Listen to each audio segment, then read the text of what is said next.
Bryson Daily of Army, thanks for coming on the official Heisman Trophy podcast. Yes, sir. Thank you for having me. Congratulations on helping the Black Knights move to 7-0 with the win over ECU. It's your program's best start since 1996, and you did it in fine fashion with 6 total touchdowns, 5 rushing. You're ranked in the top 25, and Air Force is coming up next. What's the mood of the team like right now, and what's Coach Monken telling you guys as you prepare? Yeah, the team's in a great spot right now.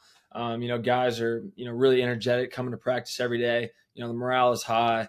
Obviously, when you're winning, things are a lot easier. But the fight right now that Coach Monken is really preaching to us is just to fight complacency, to attack each week a 1-0 mentality. And if we keep doing that, those wins will keep coming.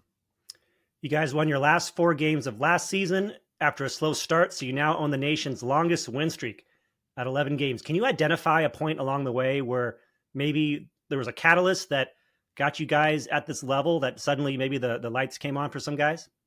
Yes, sir. I think you can look back to last year at this time, this week last year. We were in a rough spot. We were 2-6 coming up on the Air Force game. And, we just lost at home to UMass. And it was a low spot. We really had to look ourselves in the mirror, decide what we were going to do from there. Guys easily could have quit. We really, could have gave up on the season, gave up on each other. But that's when we truly saw the power of this brotherhood and this program. Guys decided, hey, like that season's over. That 8 games we just played is over. We're going to, start over, and we're going to go beat Air Force, and we're going to win every game the rest of the season. And we did that, and that came from tremendous leadership that we had last year with those 4 captains. I took a lot from them about how they led us during those tough times and how they got us to finish that year on that win streak. And then that momentum just carried over into this year, and it's been awesome to see. And I'm really proud of how this program responded, how these young guys have stepped in and really, kept that going this year. It's been really cool to see. What's the buzz like at the academy right now? Are you guys walking around with a little spring in your step? Are people patting you on the back? Yeah, I think, with winning, you walk around a little more confidently. And the academy's done a great job supporting us. And, instructors in class are, telling us congrats before they start the lesson. And you have cadets you might have never talked to. They come up to you and say congrats. And, you didn't know how big of fans we had among the cadets, and they're like, man, awesome game. Like, we saw y'all, like, the football games were awesome. And that's just great to see. Yeah. It's been a really good culture here at West Point because of Fantastic. You've accumulated a remarkable 26 total touchdowns in the year, second best in the country, including a nation best 19 on the ground. You needed only 7 games to shatter the school record in those categories. You totaled 14 touchdowns all of last season. To what do you attribute this sudden surge in your production? I think you just look at the weapons we have this year, and especially up front, those guys have been incredible, just making it really easy on me. And Coach Worley, first-year offensive coordinator, he's been calling great plays, setting us up for success. It's just a close-knit group, and guys are playing for each other, blocking for each other, and I'm just doing my best to, find the end zone so we can win these games. You come from Abernathy, Texas, a small town north of Lubbock, otherwise pretty isolated. What's it like growing up in a town that's so far from everything? Yeah, Abernathy was a great place to grow up. Like you said, I think we had about 2,800 total people in the town population when I got out of there. It's not a whole lot going on. But what we did have going on was high school football. It meant a lot to the people there, to us. My dad was my head coach. So big football background. But it was a great place to grow up, a lot of great people. And I have a lot of support from them. They come up to games here in New York, all over to our away games. And I thank God that I'm from Abernathy, Texas. Did you have a Dairy Queen there at least? That's all we had. That was the only chain restaurant was Dairy Queen. So probably the place to be. I think I know everything on that menu. So. Awesome. Looking back at your production at Abernathy High, you were incredibly prolific. Over 11,000 career yards of total offense to go with 161 total touchdowns, rushing and passing. You also returned a kickoff for a touchdown. You caught a touchdown for a score, and you also made a big impact on defense. What kind of offense did you operate in high school, and how did you find the energy to do all this stuff? Yeah, so we were primarily spread gun with a lot of QB power, QB zone, a lot of option game. And then most of our passing game was bootlegs, sprint out passes.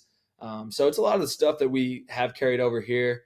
So that definitely helped me with the transition. But we weren't running like a triple option system like we're running now. Mm-hmm.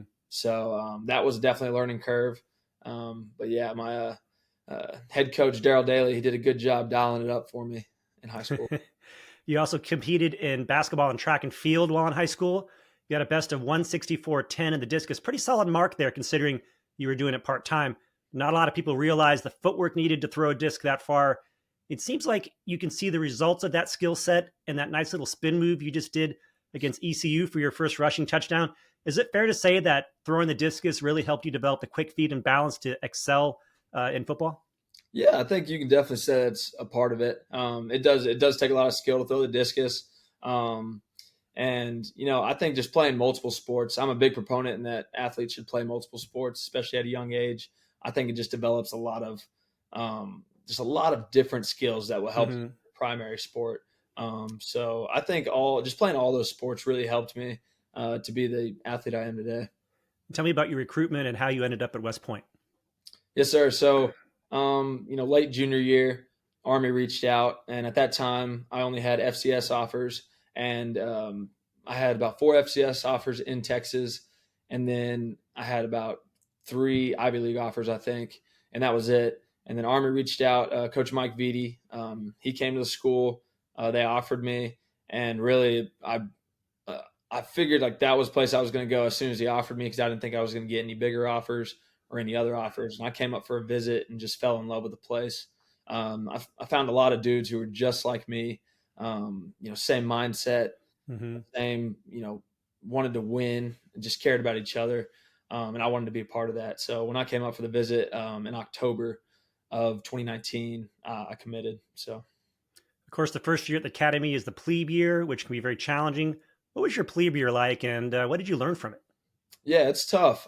Just coming in, you start off with basic training, and that's a whole new experience for someone who hasn't been in the military, no family in the military. Mm-hmm. It's pretty eye opening, and every day, you're getting corrected for things that you think are small things as a plebe. Yeah. But as you grow here, you realize those things matter. But yeah, it was definitely a learning curve every single day. But thankfully, I made it through Ple Year, and now I'm here as a firstie. It's pretty remarkable. Do you know your 5 orders of the century still? 5 orders of the century. I do not. All I do not. It right, might we be just bad. I don't know what that is. still time to get up to speed on that. You're majoring in engineering management. What does that major entail, and what drew you to it? Yeah, it's a major a lot of the guys on the team had told me about when I was a young guy in the program. Because I really thought I wanted to go into like business Mm-hmm. or like mechanical engineering, and it seemed like the perfect combination of the two. So basically, it's a very broad engineering degree. You kind of Mm-hmm. touch. So I've taken the intro to mechanical engineering. I've taken the intro into electrical engineering, civil engineering, and you kind of get to touch everything without getting too deep into one of them. So Right. it's been a great major for me, and I've really enjoyed it, and a lot of my teammates take it as well. So we've enjoyed the major. Sounds like you like to figure out how things work. Yeah, yeah. I see some similarities to football field sometimes. Yeah. Diagnosing a defense and maybe diagnosing how a system works or something like that. So, Mm-hmm. sir. When you graduate, you will be commissioned to second lieutenant. What are your plans after West Point? Yes, sir. So if all things go as I have planned right now, I'll go in as an infantry officer, and then later into my 5 years, I'll transition into the engineer corps. That is my first choice. So I'm hoping to get that. Um, and that would be my 5 years, and then we'll see from there if I want to stay in the Army or if I want to transition out. But I've heard people who only want to go 5 years sometimes stay in for a long time, so we'll see. And how familiar are you with Army football tradition and names like Blanchard and Davis and Dawkins and Blake? What's it like to follow in their footsteps and play in their shadows? Yeah, I mean, you walk around this place and we have the Heisman trophies upstairs, All American awards on the walls, and we've even got the chance. I've got the chance to meet Pete Dawkins. He's been at a couple of the games, so it's been awesome to meet people like that. And the amount of great players who played here and the rich history this program holds is pretty special. Do they encourage you guys to learn that history and tradition when you guys get there? They do. Some of it's in the knowledge book that that every cadet has to read as plebes. But it's pretty hard not to learn about it just from walking around and seeing all of it. And just Coach Monken knows it all, of course, and he tells us about it during fall camp, and we see it all over social media. So they do a good job of informing us on a lot of that stuff. Would you be more like a Mr. Inside or a Mr. Outside? I think I'm a Mr. Inside. Yeah, I don't know if I'm on that level, but definitely Mr. Inside. I don't know if I have the speed for Mr. Outside. On your left arm is a tattoo that reads "Cool Head, Hot Heart." What's the story behind that phrase and your decision to put it on your arm? Yes, sir. So my grandpa, he coached me all throughout Little League. He is my mom's dad, Buddy Comer. He texted me starting in probably 6th grade, 7th grade sports. He'd text me every game day, "Hey, good luck. I love you. Cool head, hot heart." And basically, I think he started sending it to me because I did not have a cool head as a little kid. I was definitely a hot head. I'd get mad at officials. I would, cry if we lost. I did not handle losing or things not going my way very well. Mm-hmm. And, he really tried to coach me up on, keeping that cool, calm, collected mindset. But then the hot head or the hot heart part of it basically is keep the passion for the game. Don't, by sacrificing the cool head, hot heart, don't lose the passion and, the effort that you play with. So it's kind of the fine line of competing pretty much. And that's kind of nice. Whenever you are in a situation and maybe you need to be reminded, you just look down at your arm, right? Yes, sir. Yes, sir. And it's in his handwriting. So something I'll always have of him, for the rest of my life. That's really cool to have it in his handwriting, actually. So Bryson Daily, thanks for coming on the official Heisman Trophy podcast. We wish you the best of luck to you and your squad the rest of the season, and good luck against Air Force. Thank you. Be Navy.